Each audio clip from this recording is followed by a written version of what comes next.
terima kasih untuk pertanyaan Valen dari kelompok 2. Menurut kelompok kami, masalah aset daerah yang terbengkalai itu seharusnya bukan hanya soal faktor saja. Ketiga hal yang Valen sebutkan, kurangnya pengawasan, perencanaan tidak tepat, dan rendahnya kualitas SDM, semuanya berkontribusi. Tapi, kalau harus menunjuk mana yang paling mendasar, kami melihat lemahnya pengawasan dan koordinasi sebagai akar utamanya. Kenapa? Karena dalam makalah kami dijelaskan bahwa salah satu penyebab utama permasalahan aset daerah adalah lemahnya koordinasi dan pengawasan antar instansi. Tanpa pengawasan yang baik, aset yang sudah dibeli dan direncanakan pun bisa berakhir terbengkalai karena tidak ada yang memantau kondisi dan pemanfaatannya secara rutin. Lalu soal perencanaan, prinsip manajemen aset yang kami bahas menegaskan bahwa setiap pengadaan aset harus dianggarkan dan mengacu pada standar kebutuhan yang jelas. Kalau perencanaan awal sudah tidak tepat sasaran, maka aset yang diadakan bisa langsung menjadi aset menganggur atau yang kami sebut surplus properti, dan itu justru membebani keuangan daerah. Nah, soal SDM, ini juga tidak bisa diabaikan. Banyak kasus di mana aset tidak tercatat, data inventaris tidak sinkron antar unit kerja, bahkan ada catatan tapi barangnya tidak ada. Ini semua mencerminkan bahwa pengelola aset belum sepenuhnya memahami tugas dan tanggung jawabnya dalam siklus manajemen aset. Nah, jadi kesimpulannya, ketiga faktor ini saling berkaitan dan harus diperbaiki secara bersamaan. Solusinya antara lain dengan melakukan inventarisasi menyeluruh, meningkatkan kompetensi SDM lewat pelatihan, membangun sistem informasi aset yang terintegrasi, serta mengoptimalkan aset yang menganggur melalui skema sewa, kerjasama, maupun bond atau BTO. Mungkin hanya itu dari jawaban dari kelompok kami. Terima kasih.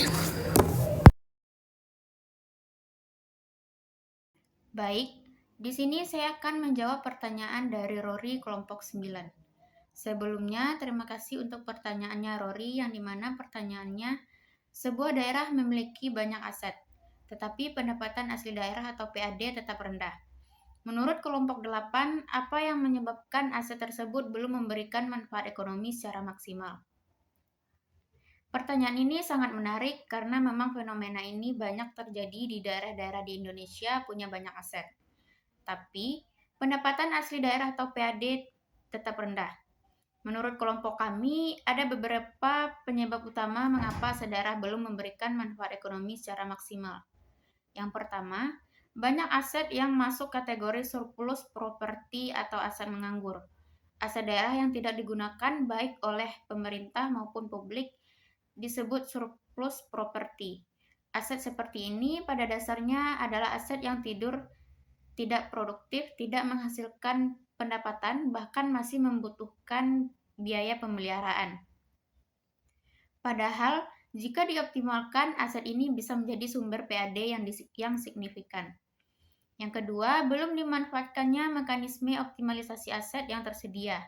Pemerintah daerah sebenarnya memiliki beberapa opsi untuk mengoptimalkan aset yang berlebih, yaitu melalui sewa dengan jangka waktu maksimal 5 tahun, pinjam pakai maksimal 2 tahun, kerjasama pemanfaatan hingga 30 tahun, serta skema bangun guna serah atau BOT dan bangun serah guna atau BTO. Namun dalam praktiknya, banyak pemerintah daerah yang belum memanfaatkan skema-skema ini secara aktif. Yang ketiga, belum dilakukannya inventarisasi dan penilaian aset secara menyeluruh. Kalau pemerintah daerah sendiri tidak tahu persis apa saja aset yang dimiliki, di mana lokasinya dan berapa nilainya, maka tentu sulit untuk merencanakannya menjadi sumber pendapatan. Aset daerah yang belum diinventarisasi dan belum dilakukan appraisal atau penilaian secara komprehensif. Yang keempat, ketidakjelasan status kepemilikan aset. Beberapa aset seperti tanah dan bangunan masih memiliki status kepemilikan yang tidak jelas. Bahkan ada yang dikuasai pihak-pihak yang tidak berhak. Kondisi ini tentu menyulitkan pemerintah daerah untuk memanfaatkan aset tersebut secara legal dan optimal. Jadi kesimpulannya, aset yang banyak tidak otomatis berarti pendapatan asli daerah atau PAD yang tinggi.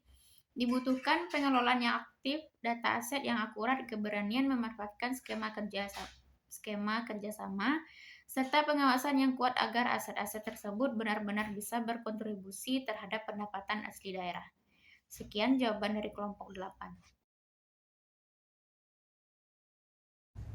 Baiklah, saya akan menjawab pertanyaan Indah dari kelompok 5. Mengapa penilaian aset sering menimbulkan perbedaan nilai dan bagaimana dampaknya terhadap laporan keuangan?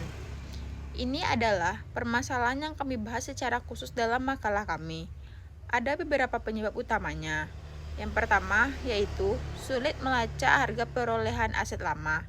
Banyak aset daerah yang diperoleh pada era sebelum reformasi keuangan daerah, ketika pemerintahan daerah masih menggunakan sistem akuntansi kas dan tata buku tunggal atau single entry. Dengan sistem seperti itu, data historis nilai aset sangat minim sehingga ketika harus dilakukan penilaian ulang, hasilnya bisa sangat bervariasi tergantung metode yang digunakan. Yang kedua, pencatatan yang tidak tertib. Makalah kami menyebutkan bahwa masih banyak ditemukan kondisi di mana ada aset yang tidak tercatat. Ada catatan, tapi barangnya tidak ada, dan data inventaris yang berbeda-beda antara satuan kerja, bagian perlengkapan, dan bagian keuangan atau BPKD. Perbedaan data ini tentu menghasilkan perbedaan nilai aset. Ketiga, aset tetap seperti tanah, bangunan, dan infrastruktur memang secara objektif sulit dinilai karena nilainya dipengaruhi banyak faktor seperti lokasi, kondisi fisik, dan perubahan harga pasar dari waktu ke waktu. Dampaknya terhadap laporan keuangan sangat serius. Dalam makalah kami dijelaskan bahwa jika penatausahaan aset tidak tertib, maka nilai aset yang dilaporkan dalam neraca menjadi tidak valid.